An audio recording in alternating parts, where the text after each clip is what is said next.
ഇസ്ലാം ലോകത്തോട് പറയുന്ന കാര്യം എന്താ? ഒരിക്കലും മരിക്കാത്ത സർവശക്തനെ ആരാധിക്കുക. എന്ത് വർഗീയതയിലുള്ളത്? എന്ത് വർഗീയതയാണ് സുഹൃത്തുക്കളെ ലോകത്ത് അവിശ്വാസത്തിനുള്ളത്? വിശുദ്ധ ഖുർആൻ പറയുന്നു, ആകാശം നിങ്ങൾ കാണുന്നില്ലേ? ആ ആകാശം സൃഷ്ടിച്ച സർവശക്തനായ പ്രപഞ്ചനാഥനെ എന്തുകൊണ്ട് നിങ്ങൾക്ക് ആരാധിച്ചുകൂടാ? എന്ത് വർഗീയത അതിലുള്ളത്? എന്ത് മാധവനോട്, സുരേന്ദ്രനോട്, എല്ലാവരോടും, ഇവിടുത്തെ രാഷ്ട്രീയ പൊതുപദ നേടിയവരോട് നമ്മൾ ചോദിക്കുന്നു, ആര് ഈ ഭൂമുഖമുണ്ടാക്കും? ശരി, ഇതെല്ലാം വിട്ടോ. മനുഷ്യർ ഈ ഭൂമുഖത്ത് ഭൂജാതനാകുന്നതിന് മുമ്പ് ആകാശം ഉണ്ടായിരുന്നല്ലോ. എല്ലാരും അംഗീകരിക്കും. ക്രിസ്ത്യാനി അംഗീകരിക്കും, ഹൈന്ദവൻ അംഗീകരിക്കും, ജൈനൻ അംഗീകരിക്കും, നിരീശ്വരവാദി അംഗീകരിക്കും. മനുഷ്യർ ഈ ഭൂമുഖത്ത് ഭൂജാതമാകുന്നതിന് മുമ്പ് ലോകമുണ്ടായിരുന്നു. ഒറ്റ ചോദ്യം, ആ ലോകത്തെ ആര് സൃഷ്ടിച്ചു? അന്ന് ശ്രീരാമനില്ല. ദ്വാപരയുഗവും ത്രേതായുഗവും കഴിഞ്ഞ് കലിയുഗത്തിലാണ് അല്ലേ? ദശരഥ മഹാരാജാവ് പുത്രകാമേട്ട് യാഗം നടത്തി. യാഗത്തിന്റെ അന്തിമഘട്ടത്തിൽ ശൃംഗമുനി പായസാന്നം നൽകി. കൈകേയി, കൗസല്യ, സുമിത്ര മൂവരും പായസാന്നം ഭുജിച്ച് കൗസല്യയുടെ പുത്രനായി ശ്രീരാമൻ ഈ ഭൂമുഖത്തേക്ക് ജനിക്കുമ്പോൾ ഈ ഭൂമി ഇവിടെ ഉണ്ടായിരുന്നു. മാധവ, ആര് ഈ ഭൂമിയെ സംവിധാനിച്ചു? ശ്രീരാമൻ ജനിക്കുന്നതിന് മുമ്പ് ദശരഥ മഹാരാജാവുണ്ട്, കൗസല്യുണ്ട്. അവർ വെള്ളം കുടിച്ചു, വായു ശ്വസിച്ചു. ആര് നൽകി? വെരി സിമ്പിളായ ചോദ്യം, വളരെ ഏതൊരു മനുഷ്യനും ചിന്തിക്കാവുന്ന വളരെ ലളിതമായൊരു ചോദ്യം. ശ്രീരാമൻ വരുന്നതിന് മുമ്പും ശ്രീകൃഷ്ണൻ വരുന്നതിന് മുമ്പും എന്തിന് 1400 വർഷങ്ങൾക്ക് മുമ്പ് അറേബ്യയിൽ ആമിനയുടെ അബ്ദുള്ളയുടെ പുത്രനായി മുഹമ്മദ് സല്ലല്ലാഹു അലൈഹി വആലിഹി വസല്ലം ഭൂജാതനായി? അദ്ദേഹം വരുമ്പോ പർവ്വതങ്ങളുണ്ട്. ഇസ്ലാം പറയുന്നത് പർവ്വതങ്ങളെ, ഭൂമി നിങ്ങളെയും കൊണ്ട് അടകാതിരിക്കാൻ പർവ്വതങ്ങളെ ആണികളാക്കിയവനെ, അതാരാണോ, മൗണ്ടെയിൻസിനെ നിർമ്മിച്ചവൻ ആരാണോ, അത് ഭൂമിയുടെ ആഴമേറിയ വേരുവാക്കി മാറ്റിയവൻ ആരാണോ, അവനെ നിങ്ങൾ ആരാധിക്കുക. ഞാൻ ചോദിക്കുന്നു, ഇതിനെ എതിർക്കാൻ ലോകത്താർക്ക് സാധിക്കും? ഇവിടെ കർണാടകയിലോ കാസർഗോഡോ അല്ലെങ്കിൽ നമ്മുടെ മംഗലാപുരത്തോ ഒരു പ്രത്യേക ഗോത്രത്തിൽ ജനിച്ച് അവിടെ ഇരിക്കുന്ന ചുവന്ന ഡ്രസ്സും ധരിച്ച് പച്ചക്കുപ്പായവും ധരിച്ച് പച്ച പുതപ്പും പുതച്ചൊരു തങ്ങളെ ദൈവമായിട്ട് അവതരിപ്പിക്കണേ നിങ്ങൾക്ക് എന്നെ എതിർക്കാം?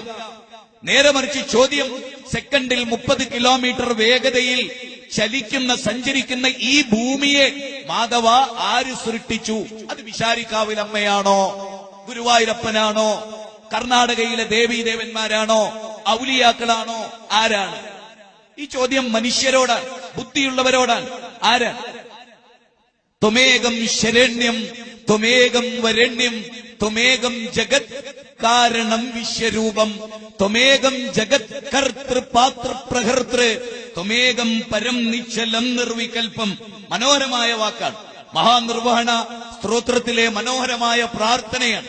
എന്തായാലും പറയുന്നത്, ത്വമേകം ശരണ്യം, എന്റെ ശരണങ്ങളെല്ലാം, എന്റെ ശരണം വിളികളെല്ലാം സർവശക്തനായ ഏകനായ ദൈവമേ നിന്നോടാണ്, നിന്നോടാണ്.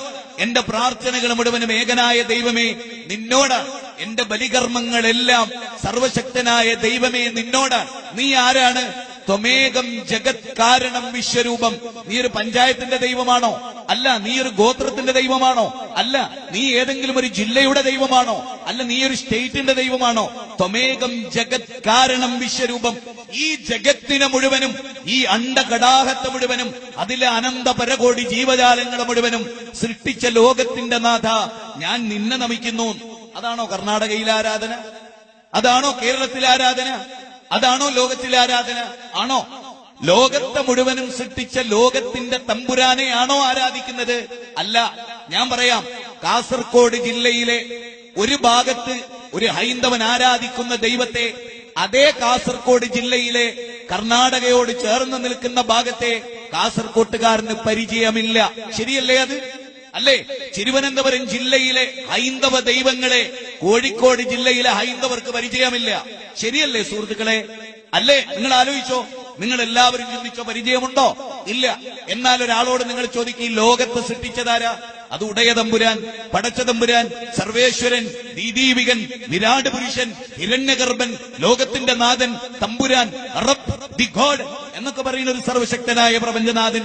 അല്ലേ? എല്ലാരും പറയില്ല, ആ നാഥനെ എന്തുകൊണ്ട് ആരാധിച്ചുകൂടാ? ഒരാള് പറയാണ്, ഞാൻ നിയമം മൂലം കല്യാണം കഴിച്ച എന്റെ ഭാര്യയാണ്, പക്ഷെ ഞാൻ അവളുമായിട്ടൊരു ബന്ധമില്ല, എല്ലാ അന്യ സ്ത്രീകളുമായിട്ടുണ്ട്. അതിനാരെങ്കിലും പ്രശംസിക്കോ ദുനിയാവിൽ? ലോകത്തിൽ ആരെങ്കിലും അതിനെ പ്രശംസിക്കുവോ? കല്യാണം കഴിച്ചു കൊണ്ടുവന്ന് നിയമം മൂലം ഭാര്യയാക്കി കിടപ്പറയിൽ അവളുമായി പങ്കുവെക്കില്ല. മറ്റേത് സ്ത്രീയുടെയും കൂടെ അന്തിയുറങ്ങുന്നവനെ മാന്യത ഉള്ളവനായി ലോകത്താരെങ്കിലും അംഗീകരിക്കുവോ? മാന്യത ഉള്ളവനായി ലോകത്തൊരാളും അംഗീകരിക്കില്ല. ശരിയല്ലേ? ശരിയല്ലേ? ദൈവത്തിന്റെ വായു ശ്വസിച്ച്, ദൈവത്തിന്റെ വെള്ളം കുടിച്ച്, ദൈവം തന്ന കണ്ണുകൊണ്ട് കണ്ട്, ദൈവം തന്ന കാതുകൊണ്ട് കേട്ട്, ദൈവം തന്ന എല്ലാം ഉപയോഗിച്ച് വിളിക്കുന്നതൊക്കെ ആരെയാണ്? ശരണം തേടുന്നതൊക്കെ ആരെയാണ്? രാവിലെ കുളിച്ചൊരുങ്ങി കുറിതൊട്ട്, അല്ലെങ്കിൽ രാവിലെ കുളിച്ചൊരുങ്ങി ജുബ്ബയെടുത്തണിന് പോകുന്നത് എങ്ങോട്ടാ? സൃഷ്ടിയെ ആരാധിക്കാനാണ്. ശരിയല്ലേ? സിട്ടാവിനെ ആരാധിക്കാനാണോ? അല്ല. വായു തന്നവനെ ആരാധിക്കാനാണോ? അല്ല. പ്രഭാതത്തിൽ ഉണരാൻ ആത്മാവിനെ വിട്ടുതന്ന ലോകത്തിന്റെ നാഥനോടാണോ? അല്ല. അല്ല. അന്ന് ഫ്രൂട്ട് കഴിക്കാൻ ഈ പച്ചക്കറികൾ തന്ന, ഈ ഫ്രൂട്ട് തന്ന ഈശ്വരനെയാണോ? ആപ്പിളും മുന്തിരിയും നാരങ്ങയും ഓറഞ്ചില് ഇതൊക്കെ തന്ന ഈശ്വരനെ ആരാധിക്കാൻ സാധിച്ചിട്ടുണ്ടോ? ഇല്ല. എവിടെയാ മനുഷ്യർ തെറ്റിപ്പോയത്? എവിടെയാ മനുഷ്യർ? നമ്മൾ ആരാധിക്കുന്നവർ നമുക്ക് ഒരരിമണി പോലും ലൈഫിൽ തന്നിട്ടില്ലാത്തവരെ എന്തിന്റെ പേരിൽ ആരാധിക്കണം?